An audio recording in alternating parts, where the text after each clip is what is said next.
We don't just chase better sex. We build lives rooted in truth, in sensation, in choice, in liberation. And when you reclaim your pleasure, you reclaim your power.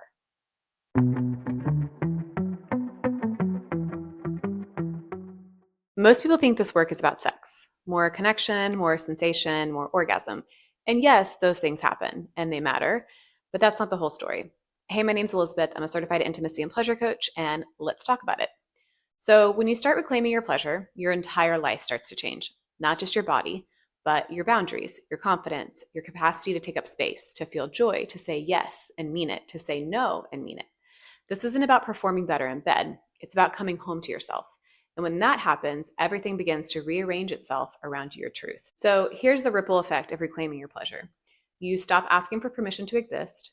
You stop trying to earn worthiness through performance. You stop confusing pressure with desire.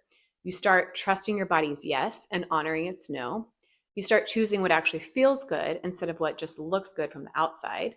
You no longer collapse to keep the peace. You no longer abandon yourself to be loved.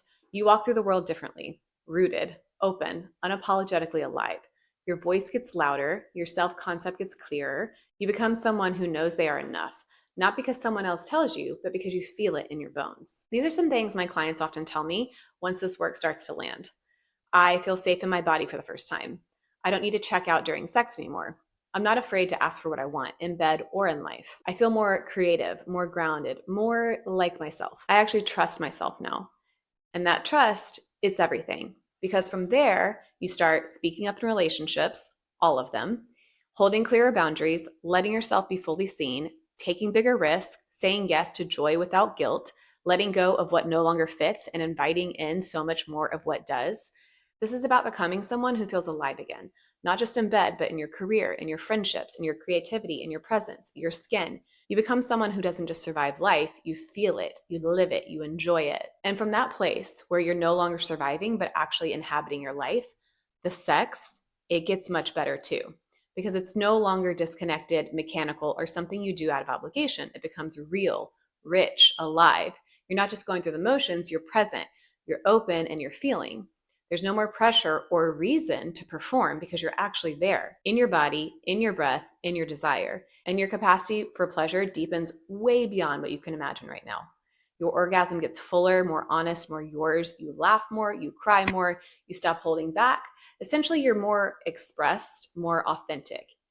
Yes, reclaiming your pleasure is this powerful. And your partner feels it too. The depth, the honesty, the electricity of being with someone who is actually in the moment. Sex stops becoming something that you do. It becomes something that you experience with your whole body, your whole heart, your whole self. This is the work that I do with my clients. We don't just chase better sex. We build lives rooted in truth, in sensation, in choice, in liberation. And when you reclaim your pleasure, you reclaim your power. You remember who you are underneath the shame, control, contraction, and disconnection. So if this is what you're craving, start here, apply for one-on-one coaching in the link below, or download my free guide, Is it Disconnection or Dissociation? And as always, you are not broken. There is nothing wrong with you. You're just waiting to come home, and this work is a way back.